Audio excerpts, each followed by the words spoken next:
नमस्कार मंडळी, क्लासिक कलाकारी या यूट्यूब वाहिनीमध्ये तुम्हा सगळ्यांचं स्वागत आहे।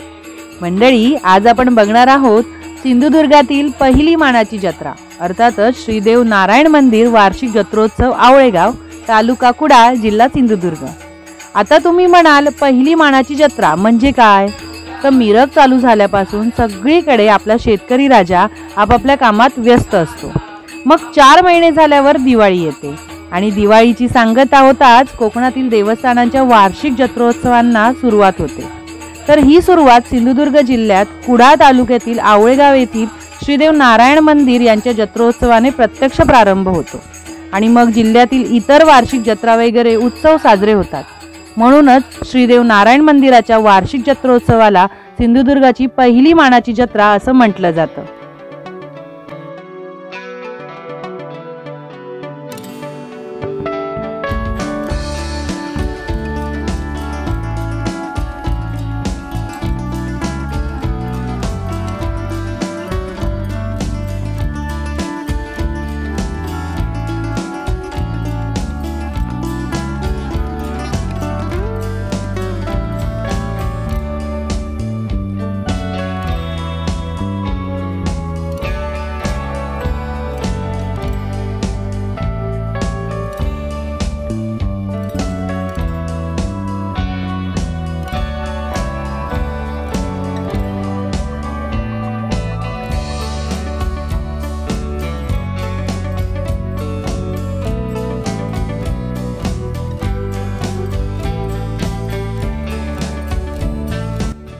असं म्हटलं जातं की श्रीदेव नारायण अर्थातच भगवान विष्णू महाराजांसोबतच इथे साक्षात महादेव आणि ब्रह्मदेव सुद्धा पूर्ण अंशाने विराजमान आहेत।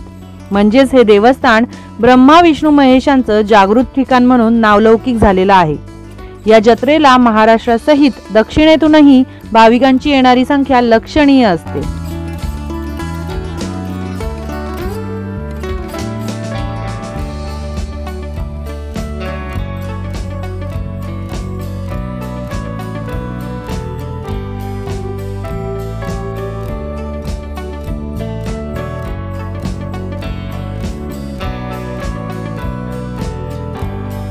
दिवाळी संपल्यावर गावी लोक शेतीतून थोडी थोडी मोकळी होऊ लागतात आणि मग वार्षिक जत्रोत्सवांना सुरुवात होते।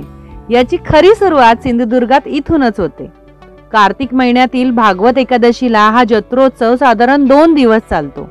याला सहसा कोकणात दहिकाला असं म्हणतात। तुम्हाला कदाचित माहीत असेलच की याच भागवत एकादशी नंतर तुळशी विवाहांना दरवर्षी प्रारंभ होत असतो। मग प्रत्येक गाव आपापल्या सवडीने परंपरेने तुळशी विवाहाचे कार्यक्रम पार पाडत असतात।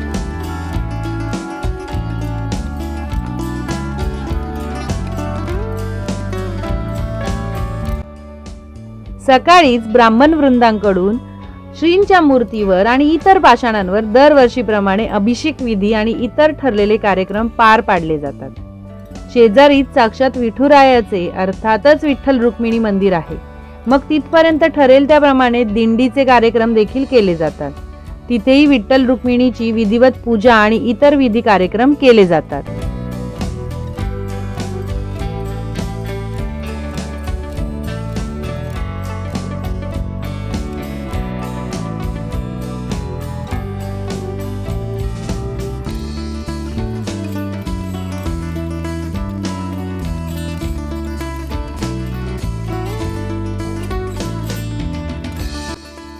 जत्रेच्या दिवशी दिवसभर गावातील स्थानिक ग्रामस्थांसहित चाकरमानी तसेच इतर लांब लांबचे भाविक यांचा नमस्कार, पाया पडणे, ओटी भरणे हा कार्यक्रम चालूच असतो।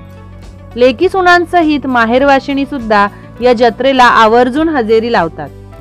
आपापली सेवा पूजा, ओटी भरणे वगैरे मानपान करत असतात। त्यामुळे महिला मंडळींची देखील इकडे प्रचंड गर्दी आपल्याला पाहायला मिळते। ही गर्दी दरवर्षी वाढतच चाललेली आहे।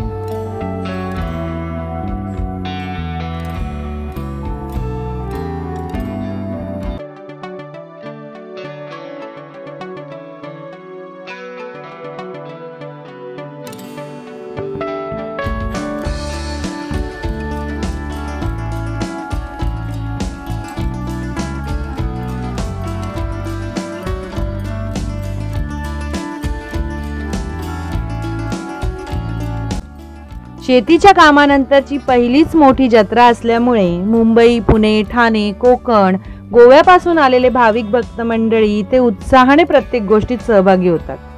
बरेच धार्मिक विधी, दुकानांची रेलचेल, खाजा, लाडू, गोडाधोडाचे इतर अनेक पदार्थ, लहान मुलांची खेळणी, वेगवेगळे गेम्स वगैरे असा वेगवेगळा भरणा या जत्रोत्सवात असतो.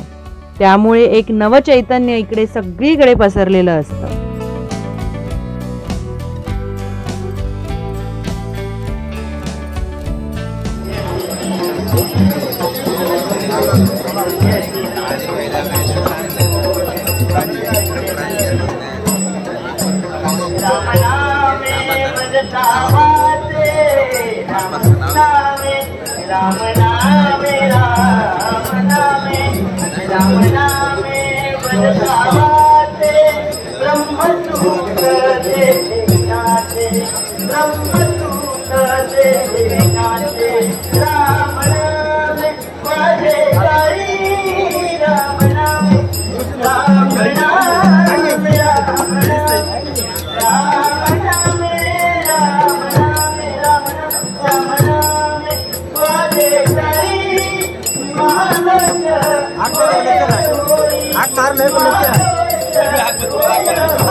सुपुत्र जननी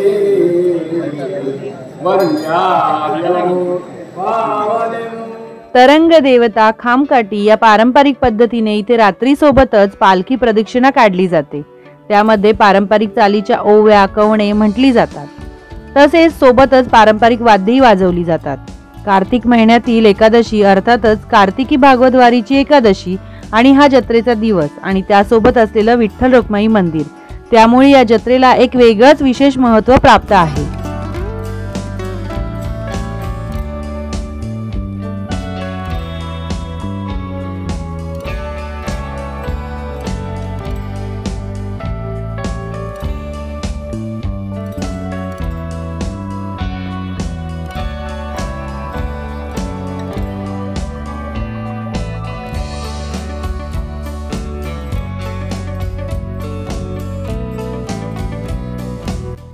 दुसऱ्या दिवशी ते देवस्थानाच्या तुळशी वृंदावनाजवळ सर्वजण मिळून तिथल्या तुळशीचा विवाह कार्यक्रम पार पाडतात.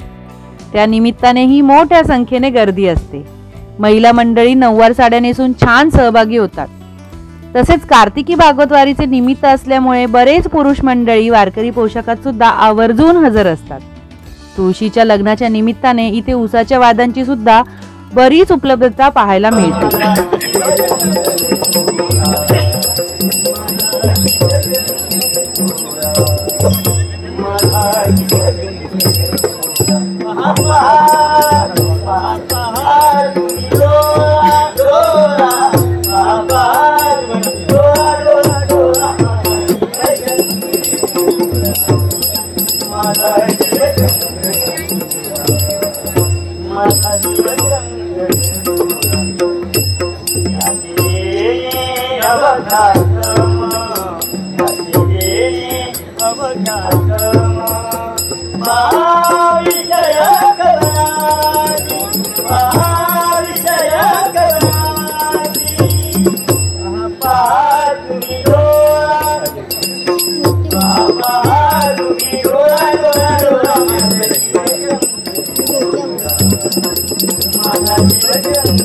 पंढरपूरची कार्तिकी वारी आणि इथल्या विठू रखुमाईची वारी असा दुग्ध शर्करा योग इथे दरवर्षी जुळून येतो. त्यामुळे तीच वारकरी संप्रदायाची भावना मनात ठेवून प्रत्येक जण इथे वावरत असतो.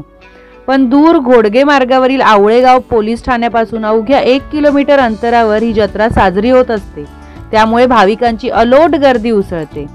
देवस्थान कमिटीतर्फे विविधता ठेवली जाते।